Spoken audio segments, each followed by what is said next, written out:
திரு Shabir, negligible.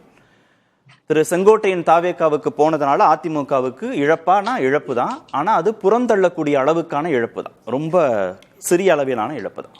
அப்படி ஒரு எண்ணம் அதிமுக தலைவர்களுக்கு இருந்திருந்தா நேற்றைய தினத்துல இருந்து பாத்தீங்கன்னா அதிமுகல இருக்கக்கூடிய அந்த ரியாக்ஷன் வந்து ரொம்ப, அதாவது எப்படி அதுக்கு ரியாக்ட் பண்றது அப்படின்னு அவங்களுக்கு தெரியல. அப்படின்னு பொருட்படுத்தலன்னு கூட எடுத்துக்கலாம்ல. இல்ல அப்படி சொல்ல முடியாது. நீங்க இதே அவர் திமுகவுக்கு போயிருந்தா துரோகின்னு சொல்லியிருப்பாங்கல்ல, திமுகவுக்கு போயிருந்தா எல்லாருமே வந்து சேர்ந்து பிரஸ் மீட் ஊரா கொடுத்துருப்பாங்கல்ல. நேற்று ஏர்போர்ட்ல எஸ்பி வேலுமணிகிட்ட மைக் போடுறாங்க.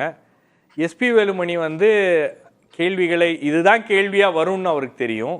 ஆனா ஒரு மாதிரி சிரிச்சுக்கிட்டு என்கிட்ட ஏன்டா மைக்க போடுறீங்க, போய் மதுரையில போடுங்கடா அப்படின்ற ஒரு சிரிப்போட அவர் வந்து கேள்விகளை கேட்காதீங்கன்னு கடந்து போறாரு. ஏன்னா அவங்க கிட்ட ரியாக்ஷன் இல்லை. அவங்க என்ன எதிர்பார்க்கல அப்படின்னா, செங்கோட்டையன் அவர்களை கட்சியில இருந்து நீக்கியாச்சு. அவரை வந்து எப்படி அடையாளப்படுத்தி நீக்கிறாங்கன்னா, நம்ம இயக்கத்துக்கு எதிராக இருக்கக்கூடிய எதிரிகளோட அவர் கைகோர்த்து விட்டார், அதனால கட்சிக்கு ஒரு களங்கம் ஏற்படுத்தி விட்டார், அதனால நாங்க அவரை நீக்கிறோம் அப்படின்னு ஒரு பாயிண்ட்டை வந்து இபிஎஸ் பிடிச்சிட்டாரு. செங்கோட்டையன் எதிர்பார்க்கல அவரை நீக்குவாரு அப்படின்னு. ஏன்னா நம்ம கட்சியில மூத்த தலைவர், நம்மளை நீக்கணும்னா ஒரு பேக்லாஷ் இருக்கும் அப்படின்ற மாதிரி ஒரு எண்ணம் அவங்களுக்கு இருந்துச்சு. அதுக்கப்புறம் அவரை நீக்கணும்னு அடுத்த நாள் பிரஸ் கான்ஃபரன்ஸ்ல செங்கோட்டையன் கிட்டயும் ஒரு பிளான் இல்லை, அவரும் வந்து நீதிமன்றத்துக்கு நான் போறேன் அப்படின்லாம் தான் பேசினாரு. ஸோ ரெண்டு தரப்புலையும் வந்து இந்த நடவடிக்கை அவர் எடுத்த உடனே அடுத்து அவர் என்ன பண்ண போகிறார்? திமுகவில் அவரால் போக முடியாது. திமுகவில் போனால் இங்கே கொங்கு மண்டலத்தில் நீங்கள் செந்தில் பாலாஜி, முத்துசாமி மற்றவர்களோட தான் நீங்கள் வந்து கூட நிற்கணும். அப்போ அந்த இடத்துக்கும் அவர் போக மாட்டாருன்னு ஒன்னே அவங்க எதிர்பார்க்காத ஒன்று என்னன்னா, அவ்வளோ சீக்கிரம் அவர் வந்து தாவேகாவுக்கு போவார் அப்படின்னு. அந்த தாவேகாவுக்கு போவார் அப்படின்ற அந்த இடத்துக்கு வரும்போது தான் இவங்களுக்குள்ள ஒரு பதற்றம் என்பது தெரிகிறது. அவங்க என்ன எதிர்பார்த்திருப்பாங்க? ஓபிஎஸோட இணைஞ்சு பணியாற்றுவார், டிடிவி தினகரனோட ஒரு அதிமுகவை மீட்டெடுக்கிறோம் அப்படின்னு ஒரு கூட்டணியாக அவர் செயல்படுவார்னு. நீங்க அந்த இடத்துல ஓபிஎஸோடையோ டிடிவி தினகரனோடையோ நாளைக்கு அவங்க நிலைமை என்னன்னு யாருக்குமே சொல்ல முடியாது. பாஜக ஒரு அழுத்தம் கொடுத்து அவங்களை என்டிஏல சேர்த்துருச்சுன்னா அப்புறம் செங்கோட்டையன் தனியா தான் நிக்கணும்.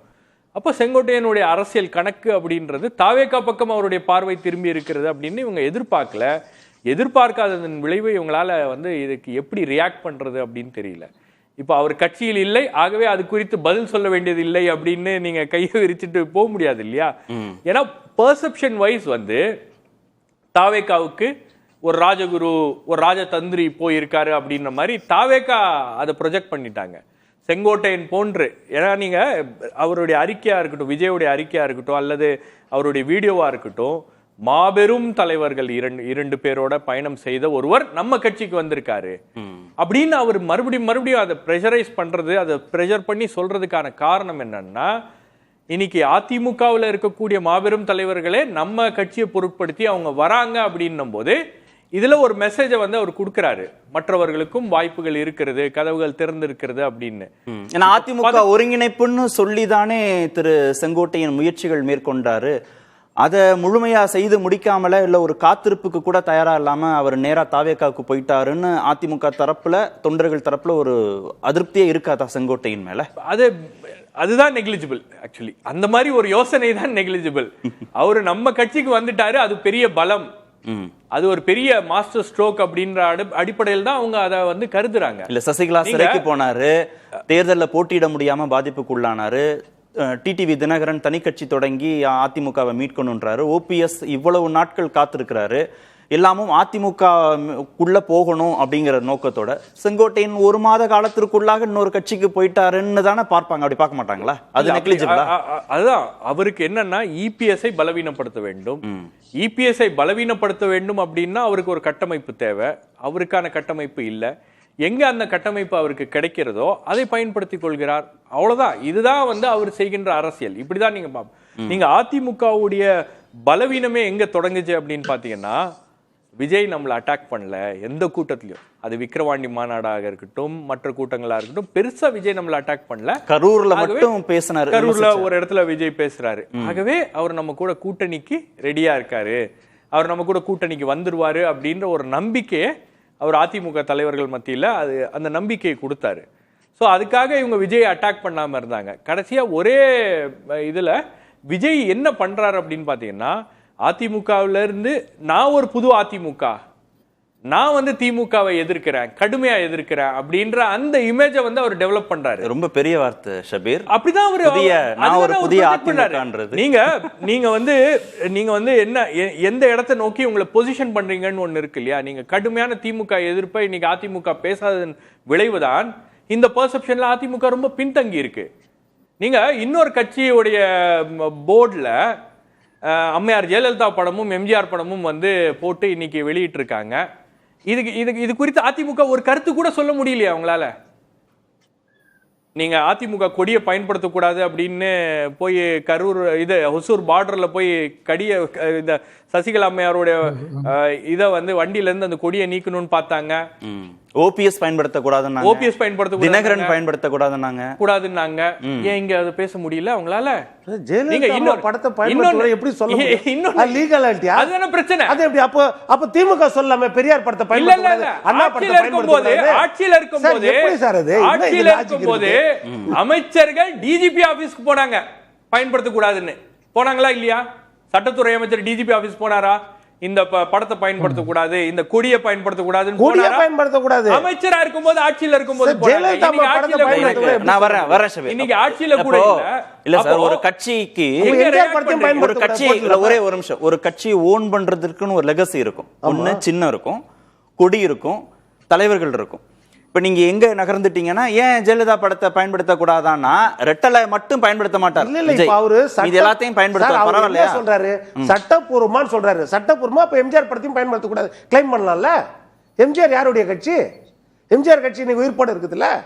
அதே மாதிரி அப்ப திமுக அண்ணா படத்தை பயன்படுத்த கூடாது நாளைக்கு கிளைம் பண்ணிருக்கலாம்ல? எலெக்ஷனுக்காக பயன்படுத்துறாங்க, தப்பு இல்லைன்றீங்க, பிரச்சனை இல்லைன்றீங்க. விமர்சனம் எவ்வளவு பண்ணலாம், சட்டப்பூர்வமா நீங்க கேட்க முடியாதுல்ல? விமர்சனம் பண்ணலாம். அதான் இப்ப நான் சொன்னேன்ல. இல்ல சார், ஒரு நிமிஷம் சார், அவர் லீகல் ஃபைட் பண்ண சொல்லல ஷபீர். இல்ல லீகல் ஃபைட் தான் பண்ணுங்க. என்னங்க நீங்க லீகல் ஃபைட் தான் சொன்னீங்க? இல்ல லீகல் ஃபைட் பத்தி பேசல. கொடி பயன்படுத்த கூடாது அதிமுக தலைவர்கள் ஏன் பேசலன்னு கேக்குறது லீகல் ஃபைட்டா பொலிட்டிக்கல் ஃபைட்? சரி ஷபீர் முடிக்கட்டும். நான் அரசியல் ரீதியாக தாவேக்காவை அவர்கள் எதிர்க்காததன் விளைவு நீங்க பின்னாடி வந்து பேசலாம் சார், பிஹைண்ட் த சீன்ஸ் நீங்க கூட்டணி மற்ற விஷயங்கள் எல்லாமே பேசலாம். ஆனா பப்ளிக்ல நீங்க வந்து பேசுறீங்க, பப்ளிக்ல விமர்சனம் பண்றீங்க, விமர்சனத்துக்கு ரெஸ்பாண்ட் பண்றீங்க, விஜயோடைய அரசியலை கிரிட்டிசைஸ் பண்றீங்க அப்படின்னா ஒரு 1 arm லென்த் இருக்கும். இவங்க வந்து ரொம்ப டெஸ்பரேட்டா இல்ல அப்படின்னு. ஆனா எங்க இவங்க சரிஞ்சாங்கன்னா, விஜய் தான் நம்மள விமர்சிக்கல, ஆகவே நாம ஏன் விஜய் விமர்சிக்கணும்? விஜய் விமர்சிக்காம என்ன பண்றாரு? அதிமுக அனுதாபிகளை எல்லாம் தன் பக்கம் இழுக்கக்கூடிய முயற்சியை செய்கிறார். அந்த முயற்சியினுடைய அந்த முயற்சியினுடைய ஒரு முதல் படிதான் வந்து செங்கோட்டையன் அவர்களுக்கு ரத்தன கம்பளம் விரித்து கதவுகளை திறந்து இன்னைக்கு செங்கோட்டையன் அவர்களுக்கு கோவையில கொடுக்கப்பட்ட அந்த வரவேற்பு இருக்குல்ல, கோபிச்செட்டிப்பாளையத்துல போகும்போது மேலதாளத்தோட வரவேற்கிறாங்க. அவரே எதிர்பார்த்திருக்க மாட்டார். நேற்றைய தினம் இல்ல ஷபீர், அது தாவேகா வரவேற்பா அதிமுக தொண்டர்கள் வரவேற்பா? அவர் அதிமுக 50 வருஷம் இருக்காருங்க. டெல்லி கோவை எங்கெங்க போயிட்டு வராருங்க. எந்த வரவேற்பும் அவர் கொடுக்கலையா? அந்த மாதிரி கட்சிக்காரங்க 10 பேர் போய் நின்னா பெரிய விஷயம் இல்ல, அவருக்கு அந்த அளவுக்கு ஒரு வரவேற்பு கிடைக்கிறது. நான் அவர் என்ன சொல்றாருன்னா, ஒரு அங்கீகாரம் அவருக்கு வந்து தாவேகா தான அங்கீகாரம் பண்ணுது. அவரு அதிமுக தொண்டர்கள் வரவேற்றாங்களா? கூட்டமே இவரால தான்.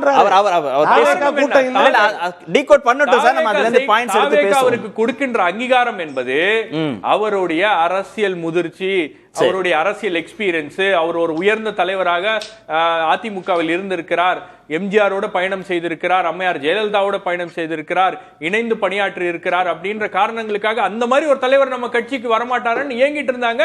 வந்துட்டாரு, வரவேற்பு கொடுக்கறாங்க. இப்ப இத புரிஞ்சுக்கல அதிமுக, இத புரிஞ்சுக்கல, செங்கோட்டையனை புரிஞ்சுக்கல, செல்வாக்க புரிஞ்சுக்கல. நீக்குனதே வந்து அவசரப்பட்டு நீக்கின உடனே அவர் வேற எங்க போயிட போறாரு, போனா திமுக தானே போகணும் அப்படின்னு நினைச்சிருப்பாங்க.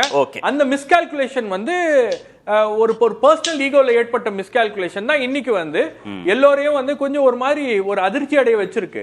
நீங்க யோசிச்சு பாருங்க சார், நேற்றைய தினம் அவர் வந்து எம்ஜிஆர் சமாதிக்கு போறாரு, அம்மா சமாதிக்கு, அண்ணா சமாதிக்கு எல்லாம் போறாரு. அங்க போகும்போது ஒரு 1000 பேர் கூட்டிட்டாங்க. 1 மணி நேரத்துல இங்க இருந்து கிளம்பி அங்க போறதுக்குள்ள ஒரு 1000 பேர் கூடி இருக்காங்க. அவரே கேட்கிறாரா, என்ன சின்ன சின்ன பசங்களாம் இவ்வளவு பசங்களாம் வந்திருக்காங்க, எப்படி 1 மணி நேரத்துல இவ்வளவு பேர் கூட்டிட்டாங்க, யார் இவங்களை கூட்டினது அப்படின்னு அவரே கேட்கிறாரா அங்க இருக்கிற நிர்வாகிகளோட. இல்ல சார், இவங்க எங்க இருந்தாலும் பசங்க வந்துருவாங்க அப்படின்னு. அப்போ அவருக்கு இதெல்லாம் வந்து ஒரு புது விஷயமாக இருக்கிறது. கூட்டங்களை பார்க்காதவர் கிடையாது. ஓகே. ஆனால் அவருக்குன்னு ஒரு கூட்டம், ஒரு அடையாளம், ஒரு அரசியல் அடையாளம். செங்கோட்டையின் அருமை வந்து விஜய்க்கு புரிஞ்சிருக்கு, பழனிசாமிக்கு புரியலன்றீங்க. பேசுவோம். இடைவேளைக்கு பிறகு பேசுவோம். அவங்களுக்குள்ள ஏற்பட்ட தனிநபர் பிரச்சனை தான் இவ்வளவு பிரச்சனைகளுக்கு காரணம். இடைவேளை.